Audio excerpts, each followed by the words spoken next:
covering the entire Piedmont Triad and everywhere you are. This is WXII 12 News at 4:30.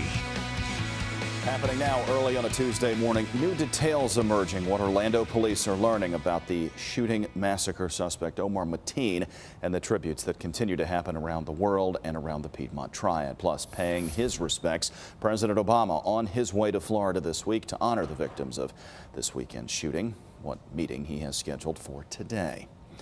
Plus, Donald Trump is making his way to North Carolina right now. What security measures Greensboro police and other local law enforcement are taking, and how today is also a significant day for the Republican presidential frontrunner. Good morning, everybody. Kenny Beck alongside meteorologist Brian Slocum. 4:30 if you are just joining us here. It is June 14th. And I tell you what, another hot one on tap. Yeah, it was. Rinse and repeat. Yesterday was okay if you weren't in direct sunshine. It got up to 87 degrees yesterday. Pretty warm overall. Normal's what for this time of year? 85. So we're close to where our normal numbers are, but humidity gets close to where it should be later today as well. And so the summer swelter is back in high gear for the next couple of days as well. Some relief in sight. Very few clouds to speak of at the moment. Take a wider view of things. A little unsettled over Illinois. Some leftover showers and thunderstorms from severe weather from the Rockies to the northern plains for much of yesterday. Temperatures this morning are relatively cool. We have settled anywhere from the mid 60s down south, mid to upper 60s rather across the I-40 corridor. But cool temperatures in Galax at 59 and closer to 60 in Mount Airy this morning. As we take a look at the hour-by-hour forecast, there isn't much more than sunny skies in our forecast for the daytime hours today. By noon, we're near 80 degrees.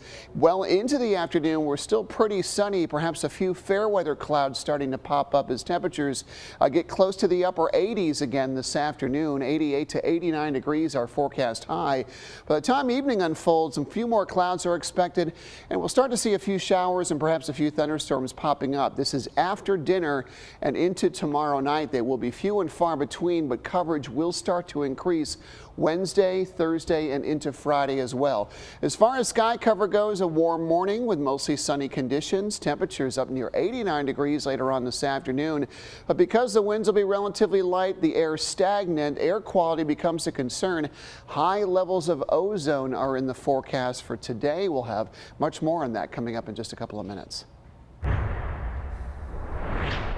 New details continue to emerge as the FBI digs deeper into the Orlando massacre suspect, 29-year-old Omar Mateen. Someone who regularly attended Club Pulse, where this all went down, says Mateen went there a number of times prior to the attack. One man also says he recognized the shooter from a gay dating app known as Grindr.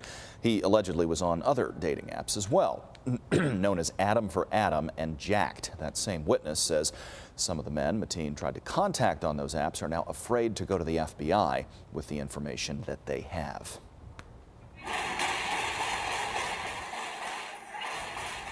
Investigators are continuing to tap into images and videos of what went down inside that nightclub early Sunday. This was Snapchat footage shot by a woman named Amanda Avalar, one of the 49 victims who passed away in that attack. Investigators say gunfire started near the front door where Mateen and an off-duty Orlando police officer working security at the nightclub got into a gun battle. That gunfire began the 3-hour standoff between Mateen and police. And while investigators continue to search for answers and hope to bring closure to those affected by the shooting, families and friends of those killed are taking the time to celebrate the impact they had on the life around them. Some of the victims are being described as fun-loving, happy, and amazing. Others were remembered for their character and for making others smile. Police have identified all 49 deceased victims. The full list can be viewed on cityoforlando.net. Sadly, 2 of those victims had ties to North Carolina. 33-year-old Shane Tomlinson went to Northwest Cabarrus High School and at one time lived in Concord. He also attended East Carolina University, where he majored in communications. He graduated in 2003.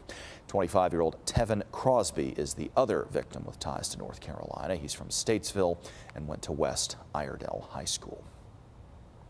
The owner of that club, Pulse, Barbara Poma, came forward in an exclusive interview with NBC's Matt Lauer. She said she created the nightclub to honor her brother, who died from AIDS. Poma's mission was to educate the surrounding LGBT area and the community. She said those families impacted by the shooting have now become a part of her own family. And we just have to move forward and find a way to keep their hearts beating and keep our spirit alive. And we're not going to let someone take this away from us. And you can see more of that interview this morning on the Today Show. That is after our 6 o'clock news. The Today Show begins at 7 right here on WXII.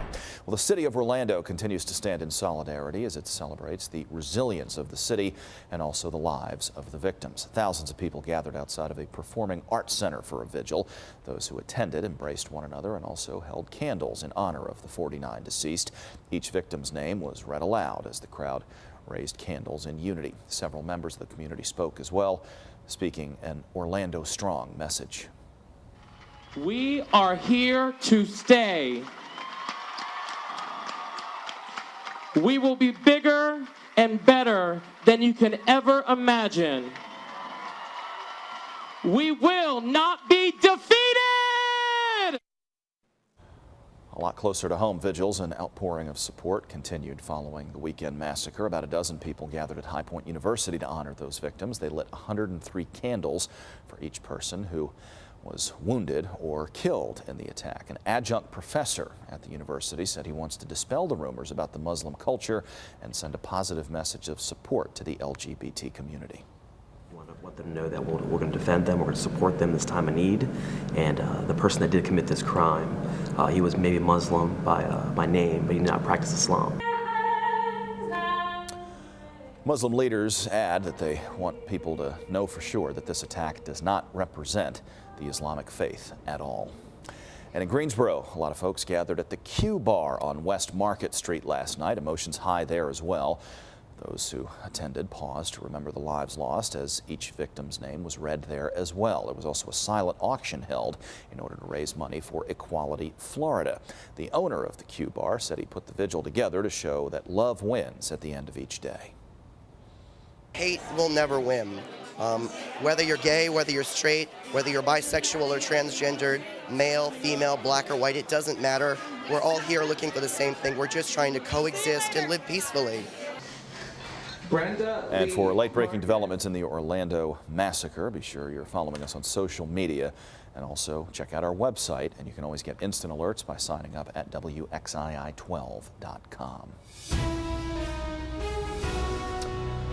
A big Tuesday in Commitment 2016 as Donald Trump makes his way to our state. The presumptive Republican presidential nominee has a rally in Greensboro tonight at the Coliseum Special Event Center. That event is slated to begin at 7.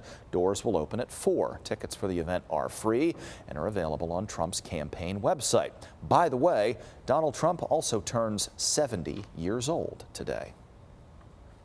Well, many victims of the Orlando shooting are still recovering at the hospital while others are donating blood. What group has to abide by certain rules in order to give? Plus, security for that Trump event. We just talked about it a moment ago.